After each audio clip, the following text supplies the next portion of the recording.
தாய் தமிழ் உறவுகளுக்கு வணக்கம். முதல்வர் வேட்பாளர் தலித் பாஜக அறிவிப்பு.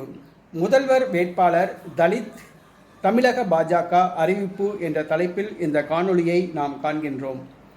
தமிழ்நாட்டில் ஒரு தலித் ஒருவர் முதலமைச்சராக வர முடியாது என்று திருமாவளவன் கூறியிருந்தார். இதனையே சீமான் அவர்களும் தெரிவித்திருந்தார்.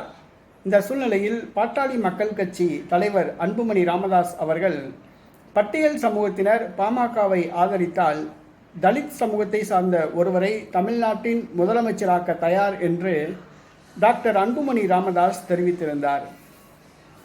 இந்த சூழ்நிலையில் பட்டியல் சமூகத்தை சார்ந்தவர் முதலமைச்சராக முடியாது. ஏனென்று சொன்னால் தமிழ்நாட்டில் திமுக அதிமுக இரண்டு கட்சிகள் மாறி மாறி ஆட்சிக்கு வருகின்றன. இரண்டு சமூகத்தின் தலைவர்களும் தலித் சமூகத்தை சார்ந்தவர்கள் கிடையாது. ஆகவே தமிழகத்தில் தலித் சமூகத்தை சார்ந்தவர்கள் முதலமைச்சராக வருவதற்கு வாய்ப்பு கிடையாது என்று சொல்லலாம். ஆனால் துணை முதலமைச்சராக்கலாம். பாட்டாளி மக்கள் கட்சி கூற்றின்படி அவர்கள் ஆட்சிக்கு வந்தால் தலித்தை முதலமைச்சராக்குவார்கள். திமுக அதிமுக ஆகிய ஆட்சி காலங்களில் அந்த தலைவர்கள் பிற்படுத்தப்பட்ட சமூகத்தை சார்ந்த தலைவர்கள் முதலமைச்சர் பதவி வகித்தால் துணை முதலமைச்சர் பதவி தாராளமாக தலித் சமூகத்துக்கு வழங்கலாம். தற்பொழுது கூட திமுகவின் சார்பில் 2 துணை முதலமைச்சர்கள் நியமிக்கப்பட உள்ளதாக கூறப்படுகிறது. திமுக மனது வைத்தால் ஒரு தலித் சமூகத்தை சார்ந்தவருக்கு துணை முதலமைச்சர் பதவி வழங்கலாம். ஆனால் வருகின்ற சட்டசபை தேர்தலில் இந்த பிரச்சனை பூதாகரமாக இருக்கும் என்று கூறப்படுகிறது. தலித் சமூகத்தை சார்ந்தவர் முதலமைச்சராக வேண்டும் என்று திருமாவளவன் விருப்பம் தெரிவித்திருந்தார். இந்த சூழ்நிலையில் தமிழக பாரதிய ஜனதா கட்சி அதிரடி முடிவு எடுத்துள்ளது. அதாவது தமிழக பாஜக தமிழ்நாட்டில் காலூன்ற நினைக்கின்றது. அதன் முதல் கட்டமாக தேவேந்திரகுல வேளாளர் சமூகத்தை சார்ந்தவர்கள், நாடார் சமூகத்தை சார்ந்தவர்கள், முக்குலத்தோர் சமூகத்தை சார்ந்தவர்கள் வாக்குகளை ஏறத்தாழ 50% பெற்றுவிட்டது.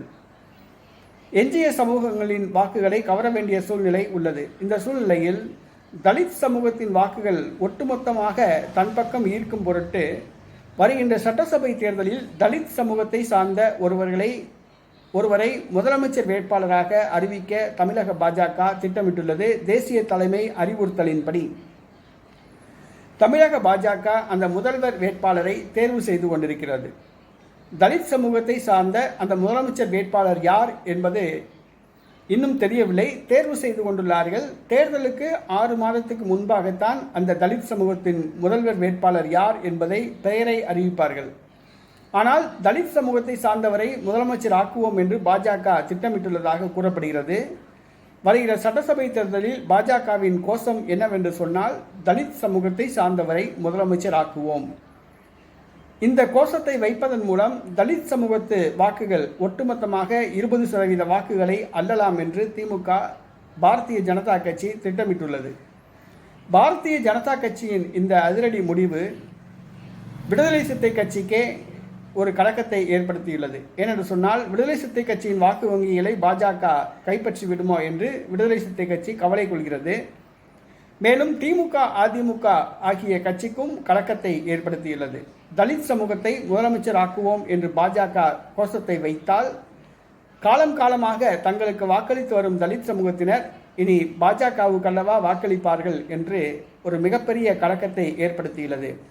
தமிழக பாஜக வருகிற சட்டசபை தேர்தலில் தலித் ஒருவரை முதலமைச்சர் ஆக்குவோம் என்று கோஷத்தை வைக்க உள்ளது.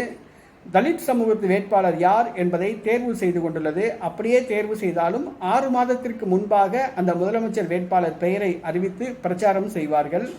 இது திமுக அதிமுக மற்றும் தலித் கட்சிகளுக்கு ஒரு மிகப்பெரிய ஒரு கலக்கத்தை ஏற்படுத்தியுள்ளது.